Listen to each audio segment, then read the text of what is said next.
Oh my goodness, I am absolutely delighted to speak with you, Jodi. Thank you so much for agreeing to be on the podcast.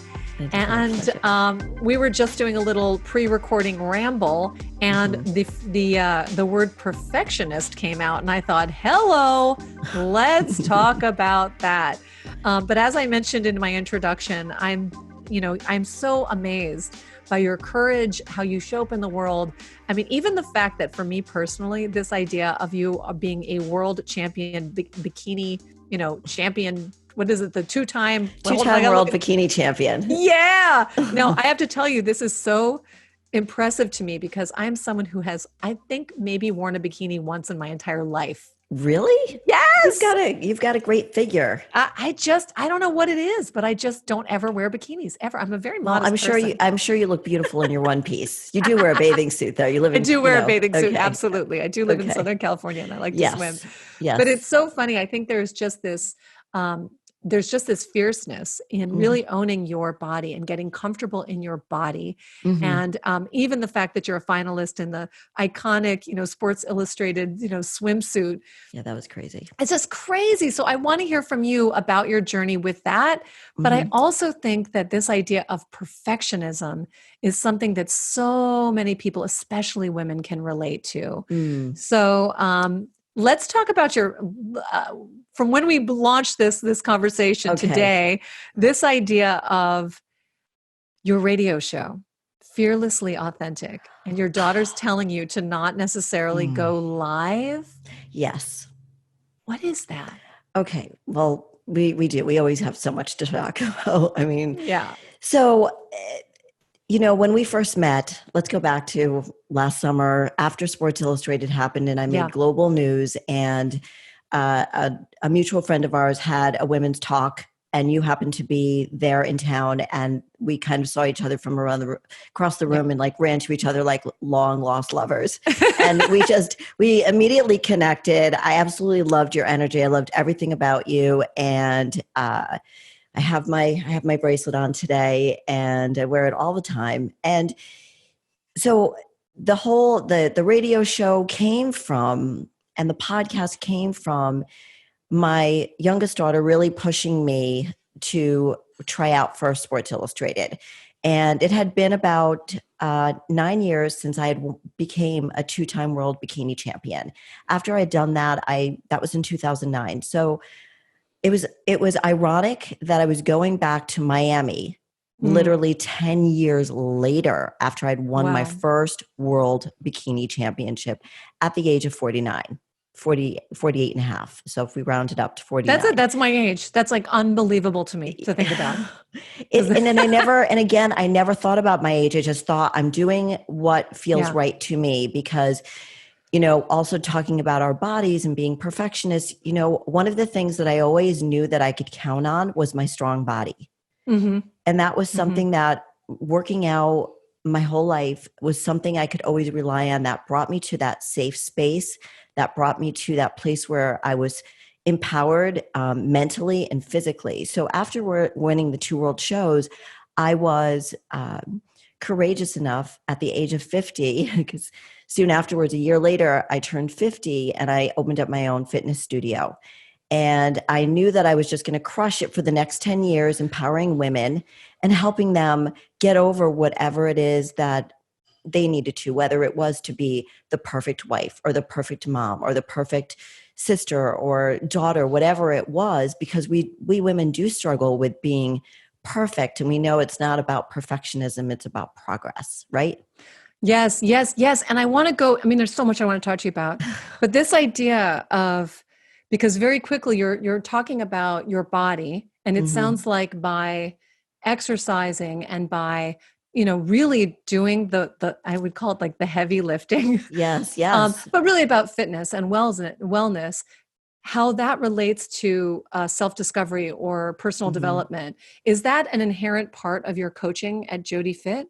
Yes. Is that part of that? Okay. Can you tell us a little bit before we get to the other stuff? I just want to learn more about your methodology, because clearly you walk the walk, that this isn't coming, just feeling your energy. And I remember that magnetic pull to you when we when we, I didn't even know I was going to be a speaker at that event that Right. Anne put on. And then she was like, you have to meet Jodi. But you and I had already been like, whoop, we already had. Yes. We're We're like, drawn to got each this. other. Yeah, we know each other. Yeah, we know each other. And so I think that is so true of how you show up in the world as a fearlessly authentic person. But also I'm curious about your methodology as that relates to the fitness industry and how that coaching is a part of it. How does that work for you in your studios? So it sort of came innately. I think it was, it's sort of the way when we have babies, we automatically love them. They come out, we love them. And then we show them how it is in the world. We teach them right from wrong and boundaries and so on and so forth. So for me, training people, that's what I really love to do, is the one-on-one training, because I could get inside my client's head. They come in, 9 out of 10 of them cry. And then I ask them what the tears are from. Now, also this helps. I've read a lot of books. I've tried to teach myself, educate myself. And I've also learned from my own experience being divorced, raising 2 children, even though their dad was very much in their life, still is very much. But I had to do a lot of work on my own, because after I got divorced at 42, I had to figure out who Jodi was. So a lot of this self-discovery and repurposing myself in the world, I used with my clients, because I made it relatable. If they had children, I made it relatable. So the ideology and the way I work with my clients is to find out what makes them tick. What is it that is really, really important? And for the first 5 sessions, it could be that they've totally been BSing me. Okay. Wow. And I've been duped. And then all of a sudden I realize, whoa, this person's either crushing it and I didn't think she would do it, or she's not crushing it and I thought she was going to crush it. You know what I'm saying? And then finally by the fifth session, or the 4th session, 5th session usually, I'm like, I got your number. Then I go in really, really deep. Okay, are we going to do this? So I'm very, very nurturing. That's what it is. I'm tough, but nurturing, sort of the same way I brought up my daughters, and I'm not an enabler. If you don't want to do the work that you said you wanted to do when you came here, there's the door. And leave. Like, it's a waste of your time and my time. And even when I could relate it to my youngest daughter, who's always calling me up and saying, what workout should I do now? What workout should I do now? And, I give her, that's Alexis. And I tell her what to do. And she's like, I don't want to do that work. I'm like, Lexi, look, this is the workout you do. If you don't want to do it, I don't know what to tell you. Go find a friend and ask them what they want to do. But it's not going to change. I'm not going to give you a different answer. So, and I just was, who was I hearing this from? I think it was Eckhart Tolle in one of his lectures that he gave recently. He was reminding people that when you want to build muscle, you actually have to push yourself beyond what is comfortable and do the quote heavy lifting. And it is from that place of discomfort, out of your comfort zone, beyond the boundaries that you've set for yourself, that's where the growth happens.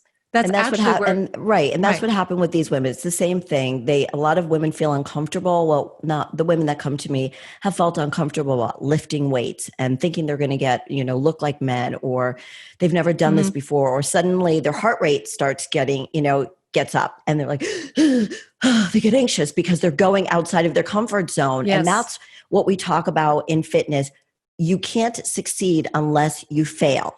So when you're lifting weights, you do, people now call them rounds, but we call them sets. Back in the day, we call them sets. Okay. You do 3 sets and you keep pushing yourself. The first set of 12 reps or 15 reps is, your brain. So much of fitness is mental. So much of it, because if you don't mentally take yourself to the gym or mentally get yourself somebody to work out with, but that first round, if you're doing it with a trainer by yourself, you're like, your body is going, oh, this is what I'm doing. The second time you're like, oh, I remember this and I don't think I like it, but I have this person telling me I've got to do it again. Yeah. And then she tells me we're going to do it again. And the client says, oh, I don't want to. That's where the magic happens. That's where it happens. Yes. And unless somebody stays consistent, and you hear that in fitness all the time, consistency is key, but it's about life, fitness and life and everything that's going on in the world right now. It's about being consistent. It's about values and morals and how you're going to live your life with integrity and courage, and just being consistent and being committed to those values and morals. How is it? If you don't like the way you feel in your body, take steps to change it. I could go Absolutely. on and on about Oh, it. I know. And I love your passion about it. And that whole idea of your podcast and your radio show being fearlessly authentic. It's actually, you have to face your fear of Yes. being uncomfortable. And that is what we are facing right now. Yes. At the time of this recording, the world has been shaken to its core, and it is about time, because until we can really look and see and dive deep within to look at our fear, to look at our narratives, to look at the narrative that has been defining our life, and having the honesty and the courage to really go there, how are we going to break free from these invisible boundaries that we've created in our minds? And I think the rules of the road, we have to get beyond it. Right. I agree with you. I'm sorry to interrupt. I think so many people have struggled with how to feel and then how to relate that out onto social media. If you are on social media like we are, and you really have to get comfortable with being uncomfortable. It's that same thing. And, where do I go to educate myself? Because we can't help ourselves to then help others and empower and educate them unless we feel empowered through education. That absolutely. And that actually takes time. It does. It does take time to do it in a meaningful way. 100%. Black lives matter. Right. And yet, to just put it up on your social media and hashtag it or share it or do whatever, that's something. And that is valuable in and of itself. But man, oh man, I feel like they're the layers of looking, and it's going to take time and consistency. And I think that's what, heard. Yeah, absolutely. And also like a little less chatting about it and just a lot more listening and looking and introspection. And yet I can see in your own journey, if it's like how you do one thing is how you do everything. And when I look at you and taking the lens of fitness and in terms of personal empowerment, and also, creating your own goals with your body, that's just one way. But if you take that exact same model and the same consistency and discipline and inquiry, and then you apply it to any other aspect of your life, you have that muscle. You're building that muscle. That just brought me back to a long time ago. So back when I was 42, I'm walking around with a friend of mine who's been my friend since 5th grade. And we were just talking about our lives, and she was divorced also, and our children are around the same age. And I just always said to her, I know I'm going to be doing something with my body, because this is where I gain my strength right now. Now, I didn't know I was going to be mentally challenged and with my body. So in doing fitness shows, one of the things that I discovered, I never thought of myself as competitive. I never thought of myself as being, I knew I was mentally strong. The biggest hurdle I've ever had, the biggest decision I've made in my life so far was to change my family dynamics and to make that bold step and get divorced. And that was really, really scary. But it was also empowering, because I looked at my children as my purpose, that I wanted to show them what a strong role model I would be for them, as you've heard me say. But it was being backstage and competing that I realized, wow, I'm actually learning how to be mentally strong, because I'm certainly not the tallest woman. And because they clumped the 45 and overs, we didn't have height differentiations. So if you were in the 25 to 35, they had short, medium, and tall. If you were in 35 to 45, it was short, medium, tall. Oh, if you're over 45, Jodi, who's not even 5'1", and so I've got these huge 6-inch heels standing next to a woman who's 5'11" on her bare feet. And it's usually me and a tall blonde who's 5'11" as the last two people standing on stage. And it's funny because we've been conditioned to think about, I think you might have frozen a little bit. Oop, I think I might have lost my connection. Burp, burp, burp, burp, burp. All right, I am going to hope that we get our connection back. Okay. I think it's actually so funny that we started our conversation this morning with me having a tech issue. Yes. And that kind of delayed us. And then we brought up the topic of perfectionism. And then halfway through our podcast recording, you froze. And then we had to regroup, restart, and here we are. Here we are. So much for being perfectionists, right? Oh my God, I love it. I actually love it. I think it's perfect. It's So it's welcome life. back. Thank you. Thank you. It's life, It's life. I think it's about being patient. I know I always would get very anxious if I didn't think I was doing everything perfect because I'm the firstborn of three, and I was always, if you read my bio, Yeah. my entire bio, it says I was a people pleaser. I still am, Yep. but I understand where my role is in life now.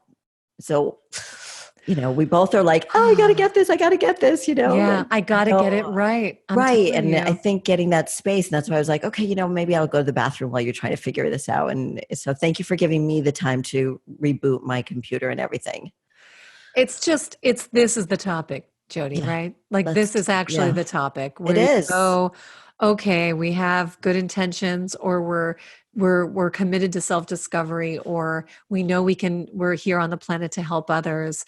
But sometimes in all of that narrative, also we put ourselves in this added pressure, which I think probably is part of the collective consciousness, Mhm. is I've got to be perfect. It's got to be perfect. It's Oh, got to be perfect. And we can do it all. And yes. it's so much. It's so much. And so I so appreciate when others show me the grace, like you did this morning when I was like, hey, we're going to delay this for a minute. I want to make sure the audio is working properly. Mhm. And to when it froze, and I'm actually going to leave. I'm recording this as I'm telling you my intention. I want to leave the mess up. Like that's the Yeah. whole thing. Like that's what Yes. happens. That's life. Life's Yes. messy. Exactly. And I think, I don't know if I mentioned this before, but I think it was before we started actually recording for the show, is that my daughters, who are 27 and 31, both, well, actually, my daughter's 27, mostly said it to me. She's like, Mom, don't ever go live. Don't ever, ever, ever, ever go live. Don't ever go live. And I thought, like, live is my world. Like, this is what I Yeah. do. Like, when I Yeah. was on stage, I went live. And when I was at, doing Sports Illustrated, I went live. There's no pre-record there. Yeah. There's no editing. And after she heard me on the radio 2 or 3 times, she's like, okay, you're really good live. And so Yeah. because you Yeah. know what? Otherwise, we are going to keep going back and editing it. And I'm glad that you Yeah. left out the guffaws or whatever they are, just Yeah. the mess ups, Yeah. because it's like, don't we always, when we watch a movie and then they show what was edited out, the funny parts where the That's the best actors are part. laughing, right? It's like, that's when you see the actors Yeah. being authentic. Right. And that's the messiness of life that every single person has. So we ironically do this disservice when everything is polished and Right. perfect and like curated and all of that. And I mean, you and I both know as business owners and as brands, as it were, that are anchored around our personalities, because it's not Right. just Wishbeads for me, that there is this map. There is this imprint, this notion of like, this is how you do business, and it's Mhm. supposed to look a certain way. And but we all know, because life is deliciously messy and complicated, and when you let people in and you have that authenticity, the realness, the off the cup, like you may say something that's wrong or to some people, but so what? If you're Right. showing up, that's all If part of it you're too. showing up as you, because As you. we can't really change who we are. So I am a self-proclaimed scaredy cat. And that's just how I am. And, to say it out loud feels really, really good, because I was always afraid to say I was a scaredy cat. And I remember I was in a relationship, and we would bike around on a tandem bike, and he would be in front in charge. So he was in charge of the brakes, the speed, everything. And I wasn't used to that. I was Mm. like, where are we going? Where are we going to stop? Are we going up a big hill? Are we going to go down a really big hill? Well, if we're going up a really big hill, we're going to go down a really big hill. Are we going to stop to get something to eat? How long is this ride? Are there going to be a lot of cars? And he finally said, will you just stop and let me be like in charge? Do you trust me? And I'm like, yeah, okay. And you know what? Letting go felt Yeah. really, really good. And that's what I've had to learn along the way. That was a great life lesson, to like just let go. And I've had to teach that Yeah. to my daughters too, because they have similar traits to me. And I don't want to see them be so, oh, like be okay with being you. Like, Yeah. And finding your own path and your own way. And that's why Right. I love, even in your story, really challenging the norms about what does it mean to show up as a bikini champion? What does Right. it mean to be like a Sports Illustrated bathing suit, swimsuit model? And how old were you when you were a It was, finalist? I'm 59 now, so I was 58. I'll be 60 in 58. December. I'll be Hello. 60. Hello.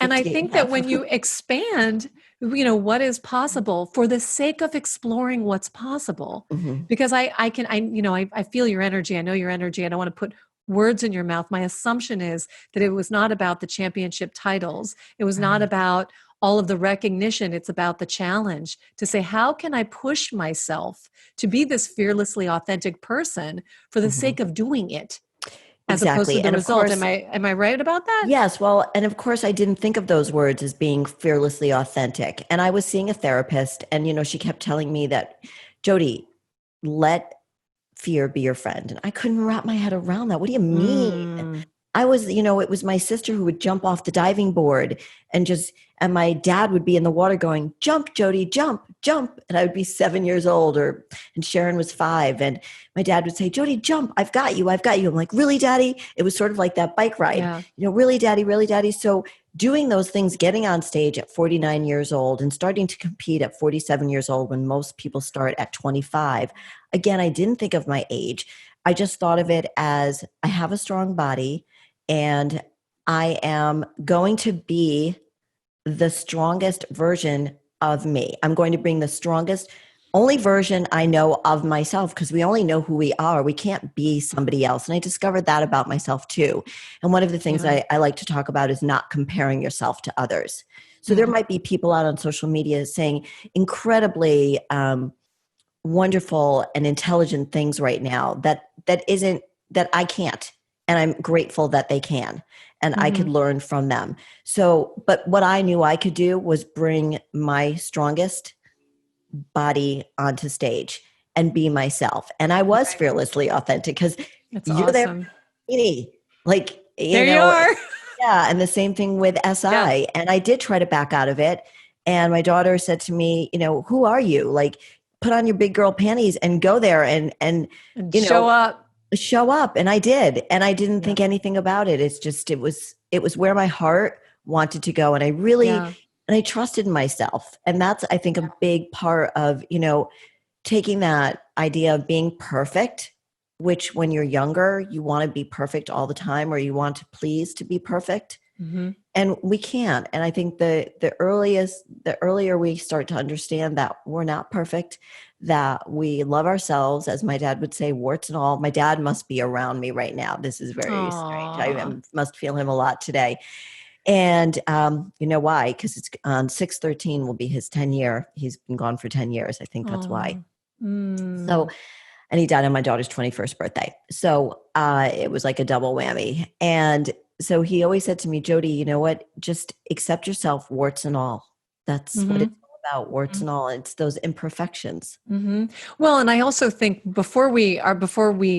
podcast got frozen, we were talking about when you were competing, you were standing there next to a blonde 5'11" person, Yes. right? Yes, And always. and I think that there is something so interesting about what does this idea of what perfect, quote unquote, perfect look like Right. anyway, and the subconscious biases that we have. Right now, we're having a very important conversation around race, but Yes. even around beauty and about what a Mhm. woman should look like. It used to be back for a long time that the image, the beautiful sacred image of woman was round and full and Right. grounded and nurtured Fertile. and fertile and big bosomed and all of that. Right. And then somehow, whatever the consciousness morphed this thing and marketing took over, and supermodels who almost seem, sorry to say, but are the image of not an empowered body, not a healthy body, Right. and yet those myths are perpetuated, so much so, and still to this day. When earlier this week, my son's school did a passion project. It was just something they focused on for the week, and then they Mhm. shared them in small groups on Zoom.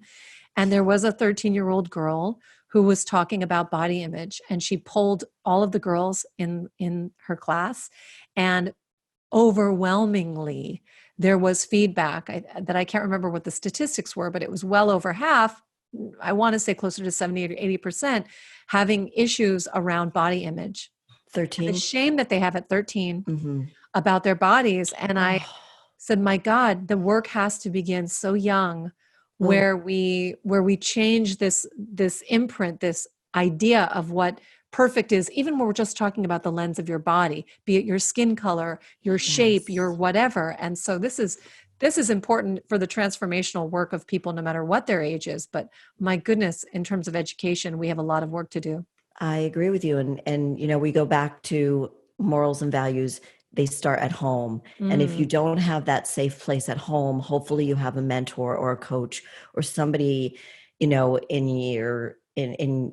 your neighborhood that you can go to, that you can look up to, who could help bring you to that safe place where you need to be. And I had an interview with somebody on Thursday who talked about that safe place. He was from Peru, and we talked about, how it was growing up in Peru and coming here, and he found fitness to be his safe place. But going back to girls, who are dealing with body issues, again, that comes back to what is mom and dad saying to them? How are they helping them?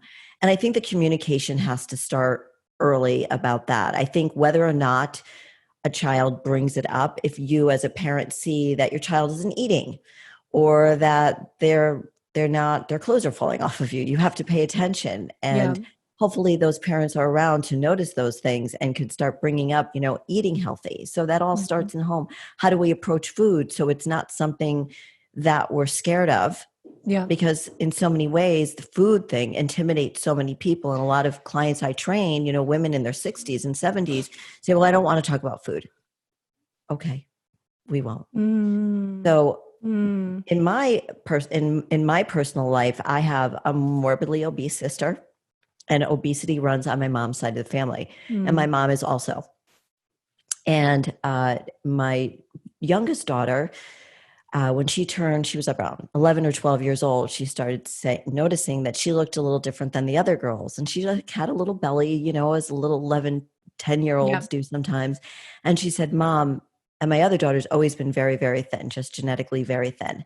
And I said to her, well, we need to make healthy choices. And I didn't make food a big deal, but we started having that discussion. We need, she was always very active at school, but let's make healthy choices. And it became a fun thing. And it wasn't about losing weight. Never. It's never about that. It's just about, what do you want to put in your body to feel healthy? And I think that's where that conversation goes about body image, and goes about with any discussion we have, every discussion is about, how do you want to live a healthy life? How do you want to think in a healthy way? And I love that you're talking about that, because so much of it is also thinking.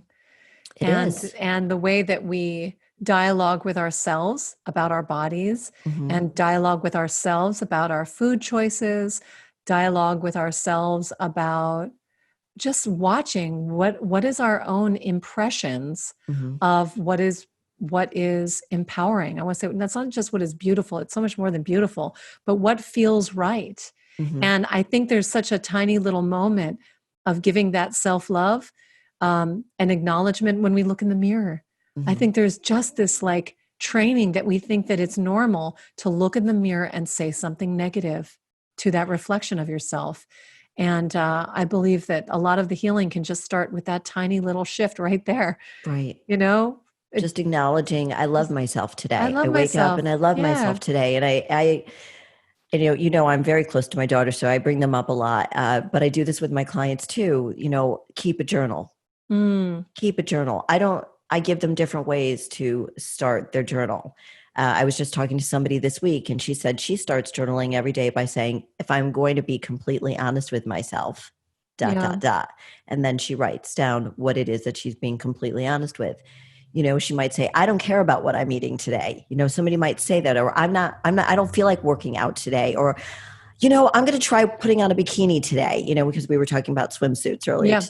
And, I'm going to try on a pair of old jeans, whatever it is, or I'm going to post something that I feel comfortable posting with because I've educated myself enough.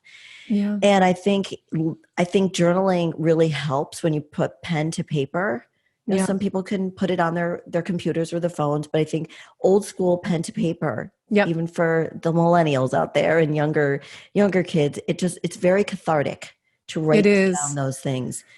And it's the energy of your body on that paper. Yes, you know? Yes, absolutely. And it's okay to show up not perfect. It's okay to say, this is what I do really well because I know this about myself and this is what I need to work on. And I don't know how to work on this. And that's where I need to find somebody to help me. Yeah. You know, Jodi, I want to ask you, if you were to go back, because you've mentioned a few times in your life where you had to take some fearless action. And what would you say to your younger self in those moments of discomfort, of pushing, of going to that third level that you were talking about earlier, of that, like the big growth moment? What is some advice that you would give to your younger self in those moments, now standing where you are today? I would have said to my younger self, don't be so scared. Believe in yourself more. So when I think about my younger self, I immediately go to my 20s. Okay. Because that's when I felt the pressure from my parents to get married. I'd met my husband, my ex-husband, and, you know, I was always very picky about everything in my life. I still am to this day, very particular about everything. I mean, I've chilled out a little bit, but I know what I like and I don't know, and I know what I don't like. And a lot of my friends take that as indecisiveness, but it's really, when I know it's right, it's right. It's right. And if it's wrong, I know it's wrong. But if I'm not really sure, I'm not really, you know what, you don't really get it. And it's, you know, when I met you, it was like, oh, I hugged this woman. I didn't even know her. It felt right. It just felt right. Yeah. So I'd say that in my 20s, I was struggling with, you know, I'm 23. I'm getting old. I need to meet somebody. And that's when I met my ex-husband, was a year after college. And I would say to my younger self, don't be so afraid to trust your gut, Jodi, because your gut has served you right in every decision I've made since. That's what I would say. Jodi, trust your gut more. Yeah. And you talk about journaling, which I think is a very, very powerful way to connect with your gut, to have a dialogue with yourself. And I didn't have that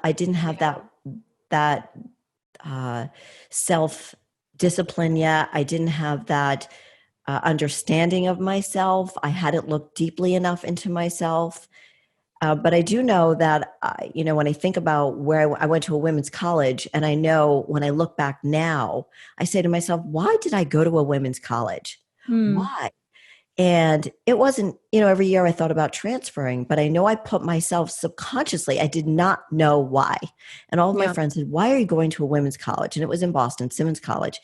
And I'm so glad I graduated from there, because I got comfortable with being uncomfortable, because I was that girl in high school who always had a boyfriend and didn't focus my time on growing my relationships with other women.